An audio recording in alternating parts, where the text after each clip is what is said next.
அயலான் படத்துல வர மாதிரி ரெண்டு குழந்தைங்கள பச்சை கலர்ல பார்த்தா அவங்க ஏலியன் நினைப்பீங்களா இல்ல ஹியூமன் நினைப்பீங்களா? 1150 இங்கிலாந்துல ஹூல்பிட்னு ஒரு வில்லேஜ் இருக்கு. அங்க இருக்கிற விவசாயிகள்லாம் அவங்க பாட்டுக்குன்னு அவங்க வேலையை பார்த்துட்டு இருக்காங்க. ஆனா திடீர்னு எங்கேயோ இருந்து ரெண்டு குழந்தைங்களை கண்டுபிடிக்கிறாங்க. அவங்க யாரு, எங்க இருந்து வந்தாங்கன்னு எதுவுமே தெரியல. அந்த குழந்தைங்கள்ல ஒரு பையன், ஒரு பொண்ணு. ஆனா அந்த குழந்தைங்களை பார்த்த உடனே எல்லாருக்கும் பயங்கர ஷாக்கு.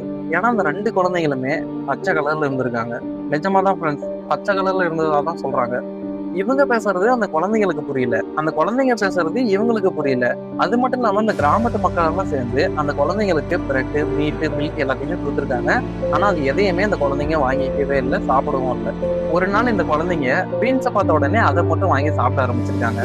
கொஞ்ச நாளைக்கு அந்த பீன்ஸ் மட்டும்தான் இவங்களோட சாப்பாடாவே இருந்திருக்கு. ஆனா என்னாச்சுன்னு தெரியல, திடீர்னு அந்த பையனுக்கு உடம்பு சரியில்லாம போய் அவன் இறந்து போயிடுறான். அதுக்கப்புறம் இந்த பொண்ணு இவங்களோட பழக ஆரம்பிக்கிறாங்க, இந்த லாங்குவேஜும் கத்துக்கிறாங்க. பீன்ஸை தவிர்த்து வேற ஒரு சில ஃபுட்டையும் எடுக்க ஆரம்பிக்கிறாங்க. கொஞ்ச நாள் கழிச்சு இவங்களோட ஸ்கின்னும் நார்மலா மாறிடுச்சு. இது உண்மையா நடந்துச்சான்னு சொல்லி எந்த ப்ரூஃபுமே இல்லை, ஆனா இது உண்மையாவே நடந்துச்சுன்னு சொல்லி ரெண்டு பேர் எழுதியிருக்காங்க.